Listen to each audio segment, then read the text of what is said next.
Então, o tema da nossa aula vai ser financiamento da Seguridade Social. Nós vamos ver inicialmente as normas gerais constitucionais, e o primeiro ponto que a gente vai analisar aqui é o financiamento de forma direta e indireta. Ou seja, a Seguridade Social ela é financiada de forma direta e indireta.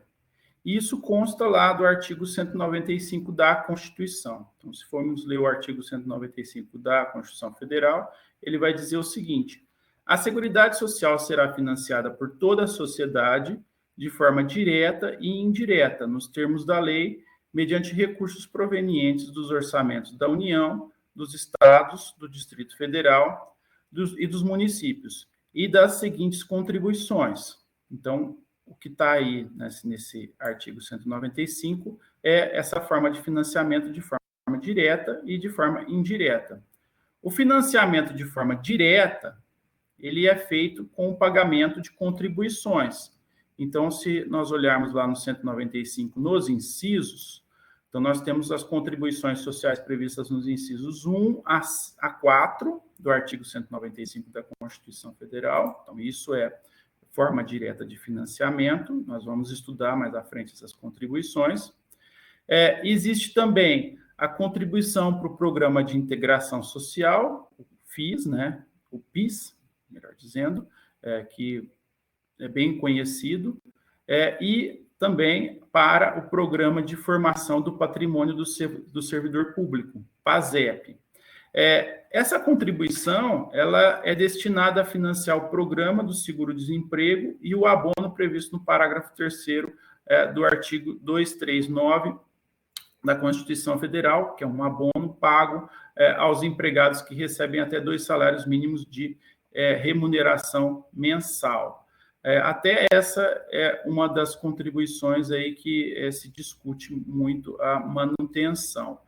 E o artigo 239 da Constituição, que é a norma que fundamenta essa contribuição, ele diz o seguinte: a arrecadação decorrente das contribuições para o Programa de Integração Social, criado pela Lei Complementar número 7, de 7 de setembro de 1970, e para o Programa de Formação do Patrimônio do Servidor, criado pela Lei Complementar número 8, de 3 de dezembro de 1970, passa, a partir da promulgação dessa Constituição, a financiar, nos termos que a lei dispuser, o Programa de Seguro-Desemprego, outras ações da Previdência Social e o abono de que trata o parágrafo 3º deste artigo. Então, vejam aí que, no final das contas, a gente tem que essa contribuição para o PIS, PASEP, ela é uma contribuição que vai servir para financiar tanto o seguro-desemprego como o abono previsto aí o abono que é pago a esses trabalhadores que recebem até 2 salários mínimos de remuneração mensal. Esse abono, normalmente, ele é pago pela Caixa Econômica. Então, o trabalhador que tem direito, ele vai lá na Caixa Econômica e saca esse abono. E existe a seguinte questão. Agora, por causa das reformas que estão querendo fazer, a reforma tributária, ou melhor dizendo, não a reforma tributária, mas a mudança no Bolsa Família, então esse abono é um dos pontos aqui que eles estão querendo retirar, né? Estão querendo acabar com esse abono para que haja aporte de recursos suficientes para modificar lá o modelo do Bolsa Família. Então, no que a gente viu aqui até agora, foi um financiamento de forma direta, mas para a gente ter uma noção de como é que ele funciona, depois a gente vai analisar isso mais a fundo. E, por outro lado, existe também o financiamento de forma indireta, né? Financiamento de forma indireta, que é o aporte de recursos orçamentários da União, dos estados, dos municípios e do Distrito Federal, né? E esses recursos, logicamente, eles devem constar do orçamento desses entes federados. Então, quando a gente fala em financiamento de forma indireta, é o financiamento aí desses entes.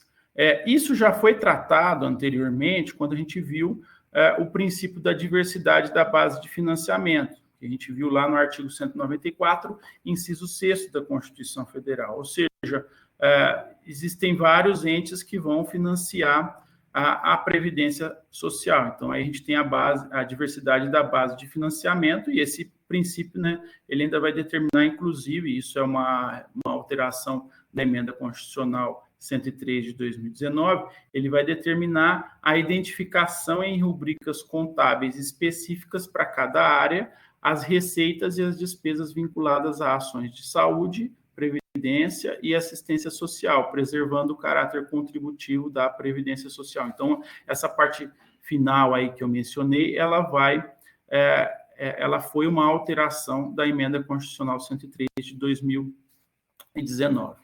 Ainda aqui dentro dessas ideias iniciais a respeito do financiamento, a gente também já salientou que há a possibilidade de criação de outras fontes para o custeio. Então, poderão ser criadas outras fontes de custeio, e isso deve ser feito na forma do parágrafo 4º do artigo 195 da Constituição Federal.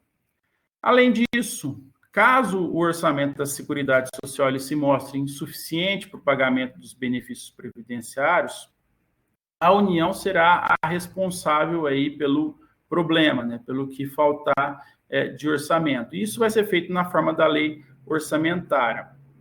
A previsão ela está no artigo 16, parágrafo único da lei 8.212, que é a lei que vocês conhecem, a lei de custeio. E vejam o seguinte, isso sempre aparece na imprensa, né, o rombo da Previdência. Então, quando há o famoso rombo, né, da Previdência, é a União que vai lá e vai socorrer, vai pagar esse rombo. E a previsão ela consta do artigo 16, parágrafo único da lei 8.212. Esse artigo vai dizer o seguinte: a União é responsável pela cobertura de eventuais insuficiências financeiras da Seguridade Social, quando decorrentes do pagamento de benefícios de prestação continuada da Previdência Social, na forma da lei orçamentária anual. Então, com essas previsões, a gente viu aqui o funcionamento, né, do financiamento de forma direta e de forma indireta. E agora a gente vai passar a falar um pouco sobre a competência, né, relacionada a essas contribuições de seguridade social. Bom, se a gente for olhar lá o artigo 195 da Constituição Federal, esse artigo vai trazer as contribuições sociais destinadas ao financiamento da Seguridade Social.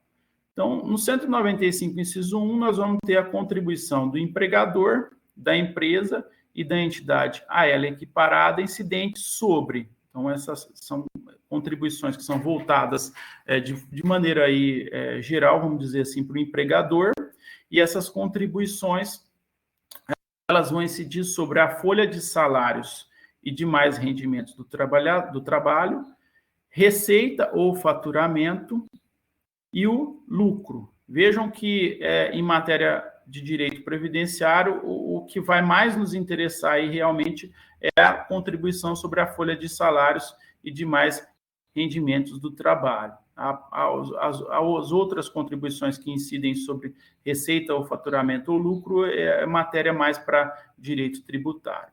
Além do inciso 1, nós temos o inciso 2, que vai falar da contribuição do trabalhador e dos demais segurados da Previdência Social. Também contribuição que vai interessar para o direito previdenciário. Inciso 3, sobre a receita de concursos de prognósticos. Então, é uma contribuição aí que a gente vai elencar, mas não vai estudar. Existe a contribuição também do importador de bens ou serviços do exterior ou de quem a lei a ele equiparar. Então, essas seriam essa é a previsão que a gente contém aí o 195 da Constituição, os seus incisos e essas contribuições. E vale notar que a Emenda Constitucional 103 de 2019, ela alterou o artigo 195 no seu inciso 2. Então, quem for pegar o artigo 195, inciso 2, precisa estar com o texto atualizado da Constituição, porque passou a permitir a adoção de alíquotas progressivas de acordo com o valor do salário de contribuição do segurado. Então, essa previsão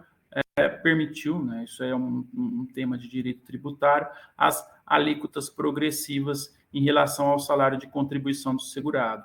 Ou seja, se eu recebo mais, eu posso, né, se a base de cálculo do tributo aí ela é maior, se eu recebo mais, eu posso ter uma contribuição paga em uma alíquota mais elevada. Isso foi feito em relação, né, foi muito discutido na época da reforma, em relação aos servidores públicos que passaram a ter uma alíquota aí, progressiva. Bom, essas contribuições aí do 195 da Constituição, elas são instituídas pela União. Então, compete à União a instituição dessas contribuições.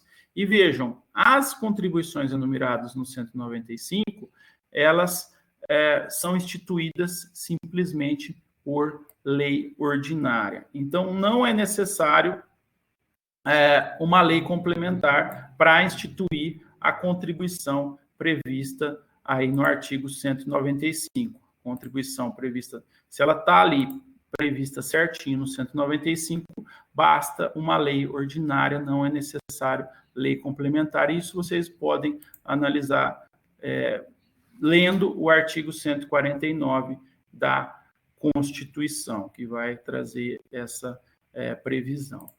Vejam, para a gente compreender a problemática aí, com a edição da Lei 7.689, essa foi uma lei que instituiu a contribuição social sobre o lucro líquido, chegou-se a questionar a inexistência da lei complementar.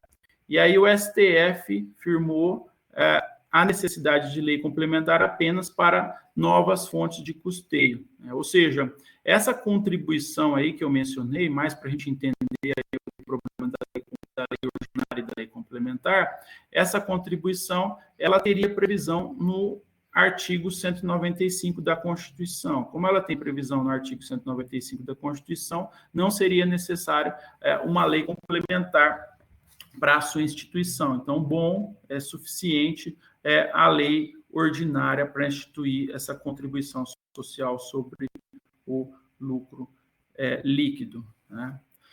Além da previsão do 195, a gente ainda pode falar na competência residual. Então, existe uma competência residual em matéria previdenciária, e essa competência residual ela vai permitir a criação de outras fontes de custeio, são fontes de custeio diferentes das previstas nos incisos 1 a 4 do 195. Então, essas fontes de custeio, essas outras fontes de custeio, elas podem ser, sim, instituídas. Então, é uma competência residual da União, é a União que pode fazer isso, só que para que seja exercida essa competência residual, é necessária que seja feito por lei complementar. E proíbe-se a cumulatividade e o bis in idem, ou seja, no que toca aí ao bis in idem, essas contribuições elas não podem ter o fato gerador e base de cálculo próprio dos tributos aí discriminados na Constituição Federal. Então, aí a gente tem que seguir o disposto no artigo 154, inciso 1 e parágrafo 4º do artigo 195, para que seja possível a realização, né, a efetivação da competência residual. Então, o principal aí a gente tem que lembrar lei complementar, cumulatividade e o bis in idem, né, que deve ser evitado. Não pode ter cumulatividade, não pode ter bis in idem e tem que ser feito por lei complementar. Então, se for observado tudo isso, é cabível a competência residual. Além disso, ainda no que toca à competência, existe em matéria previdenciária, a possibilidade da instituição pelos outros entes, né, que não a União, pelos estados, pelo Distrito Federal, é possível que eles instituam regimes próprios de previdência e assistência social. Então, o INSS, né, que é chamado de Regime Geral da Previdência Social. Ao lado do INSS, os estados, o Distrito Federal e os municípios, eles podem criar regimes deles, regimes próprios. E quando eles criam regimes próprios, esses entes, eles têm competência também para instituir, cobrar dos seus servidores as contribuições destinadas ao financiamento desses regimes próprios. Os estados e o Distrito Federal, eles têm, né, regimes próprios. O município já é um pouco reduzido o número de municípios que têm um regime próprio, mas eles podem instituir um regime próprio. E se o município não tem um regime próprio, o servidor desse município que não tem um regime próprio, ele entra para o regime geral da Previdência Social. Na nossa região, aqui no estado de São Paulo, existe como exemplo, eu posso dar aí o município de Rio Claro. Né? O município de Rio Claro, ele tem um regime próprio de previdência. Então, os servidores desse município entram para o regime próprio e aí eles pagam a contribuição que foi instituída pelo próprio município. Então, não é uma contribuição então, que foi instituída pela União, como a gente viu até agora a respeito da competência. Isso, a gente passa, então, a falar um pouquinho agora sobre imunidade. Então, o nosso próximo tópico é a imunidade. Então, vejam que as contribuições destinadas ao financiamento da Seguridade Social, elas apresentam um regime jurídico que é parcialmente diferenciado. Então, quando eu penso em tributo, as contribuições de Seguridade Social, elas têm um regime jurídico diferenciado e, especialmente, no que diz respeito às imunidades. Mas antes da gente entrar para falar especificamente dessas imunidades da Seguridade Social, a gente vai fazer uma pequena distinção, uma revisão entre imunidade e isenção. Vejam o seguinte, quando a gente fala em imunidade, a imunidade ela é a impossibilidade de tributação que vai resultar da vontade da Constituição. Então, quando eu falo, determinada situação está imune à tributação, isso significa que é a própria Constituição que está dizendo isso. Quando eu falo em isenção, né, então a imunidade ela não vai se confundir com a isenção. A isenção, ela constitui o quê? Ela é uma exoneração tributária fixada em nível infraconstitucional. Ou seja, ela é fixada pela lei. Então, a isenção, ela tem sempre por fonte a lei. E deve ser uma lei da mesma pessoa política competente para instituir o tributo de cuja exoneração se trata. Ou seja, se a gente está falando de um tributo que foi instituído pelo Estado, a isenção ela deve vir também pelo Estado. E por que isso? Porque a nossa Constituição Federal ela veda a possibilidade de concessão de isenção heteronômica. Então, existe esse nome, né, isenção heteronômica. Isenção heteronômica seria aquela isenção concedida por uma pessoa distinta daquela que possui a competência para instituir o tributo. Então, é como se eu pensasse, o tributo ele pode ser instituído pelo Estado, aí vem a União e dá uma isenção. Essa isenção ela é chamada de isenção heteronômica e é vedada. Então, vejam a diferença que a gente tem aí entre imunidade e isenção. Isso é um tema que sempre aparece em provas, né, para entender se a distinção entre imunidade e isenção. Logicamente, eu tratei aqui, por enquanto, de uma forma ainda superficial, mas o ponto aí principal para essa distinção é a imunidade, ela vai estar prevista na Constituição, ela tem fundamento constitucional, enquanto que a isenção, ela vai se encontrar na lei. De qualquer maneira, apesar dessa distinção entre imunidade e isenção, ambas elas vão conduzir, vão levar ao mesmo efeito prático.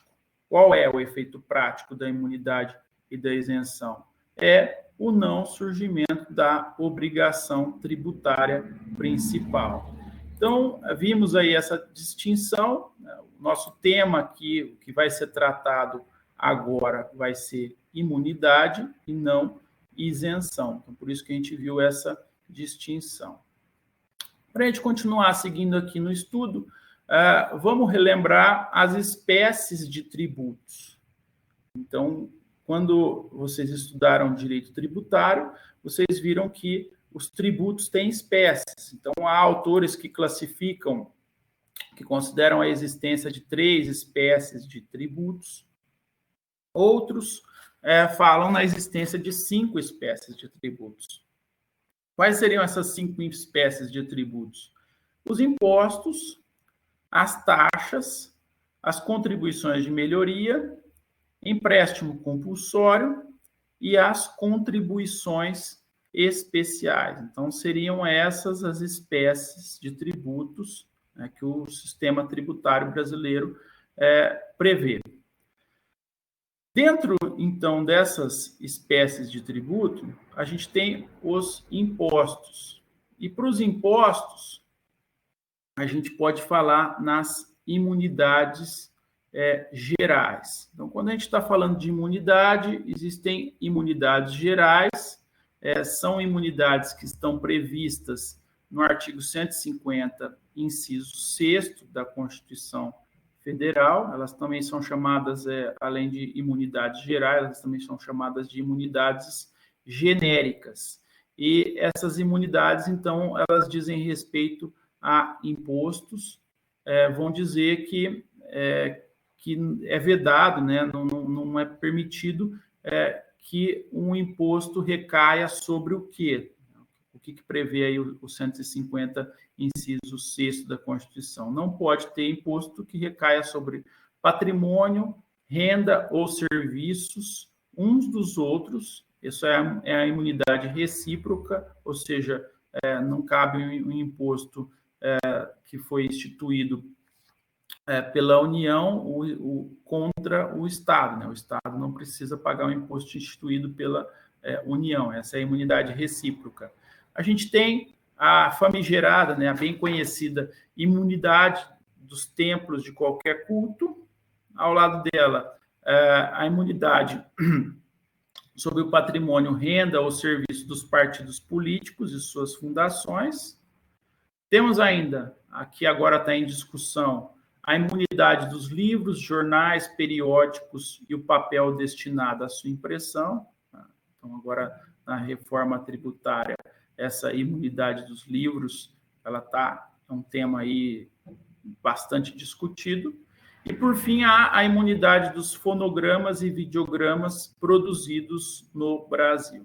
Então, vejam, essas imunidades aí, que eu falei superficialmente, elas estão previstas no 150, inciso 6º da Constituição, e elas são as imunidades gerais. Elas estão ligadas aos impostos, não especificamente às contribuições. Como a gente sabe, contribuição, considerando as espécies de tributos que a gente viu, contribuição não é a mesma coisa que imposto.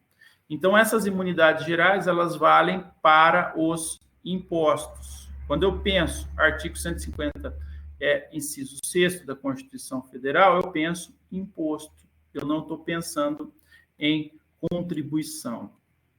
Para as contribuições, a gente tem imunidades específicas.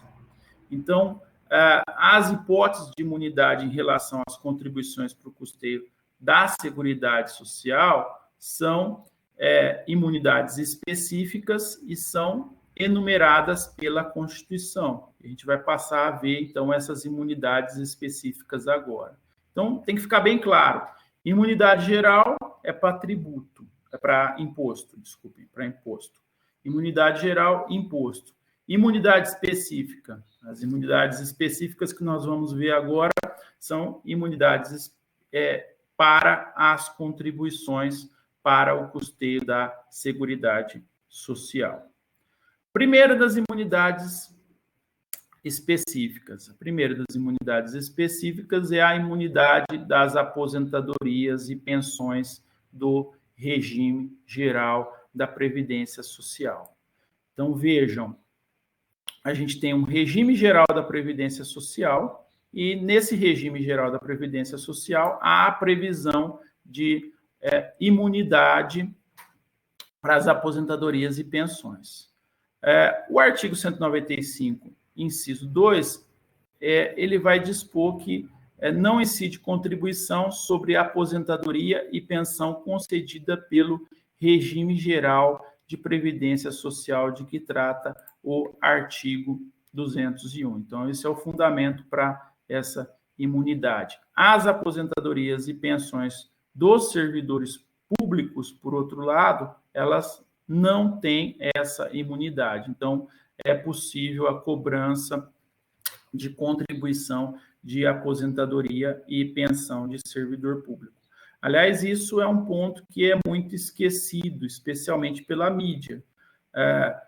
Se, por um lado, aqueles que contribuem para o regime geral da Previdência Social, no futuro, em caso de aposentadoria ou em caso de pensão, eles não vão ter o pagamento de contribuição, depois, lá no momento da aposentadoria ou no momento da pensão, porque essa aposentadoria ou essa pensão estão imunes à tributação.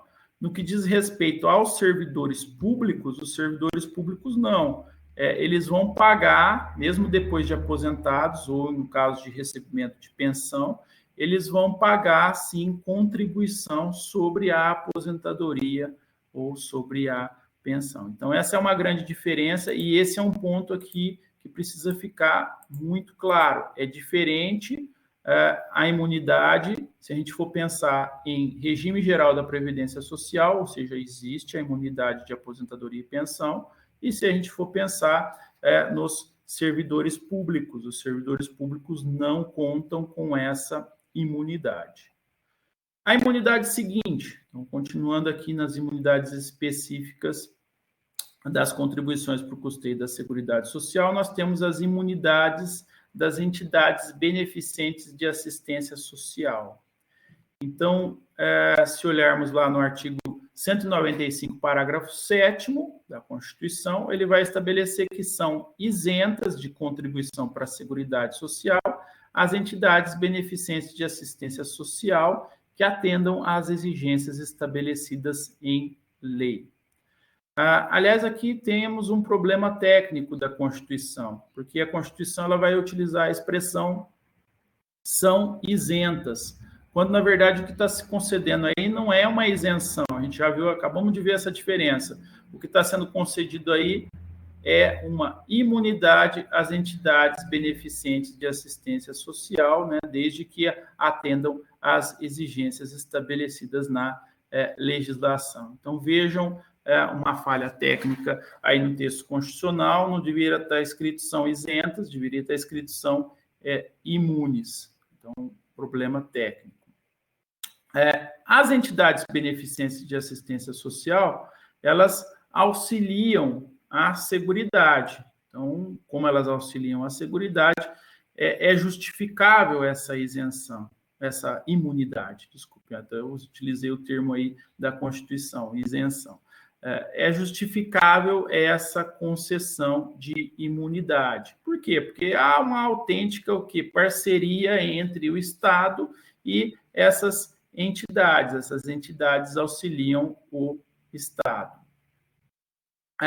O artigo 3º da LOAS, né? A LOAS é a Lei Orgânica da Assistência Social, que é a Lei 8.742 de 1993, ele vai considerar como entidades e organizações de assistência social aquelas sem fins lucrativos que, isolada ou cumulativamente, prestam atendimento e assessoramento aos beneficiários abrangidos pela lei do LOAS, bem como as que atuam na defesa e garantia de direitos. Então, o artigo 3º dessa lei, ele vai delimitar, vai dizer o que são essas entidades beneficentes de assistência social que vão fazer, eventualmente, respeitadas as determinações legais, que vão fazer jus a essa imunidade. A instituição ou a entidade beneficente de assistência social, então, é aquela que não somente possui uma finalidade, não possui uma finalidade lucrativa. Então, lógico, ela não pode possuir uma finalidade lucrativa para poder ter essa imunidade. Mas ela também tem que se dedicar, né, ainda que de forma parcial, ao atendimento aí dessas pessoas necessitadas. Então, a gratuidade dos serviços prestados é que vai caracterizar essa beneficência. Ainda para a gente encerrar esse tema aqui, né, da imunidade das entidades beneficentes e de assistência social, então a gente viu no que consiste essa imunidade e a gente viu a quem essa imunidade é dirigida, né, essas entidades e organizações de assistência social.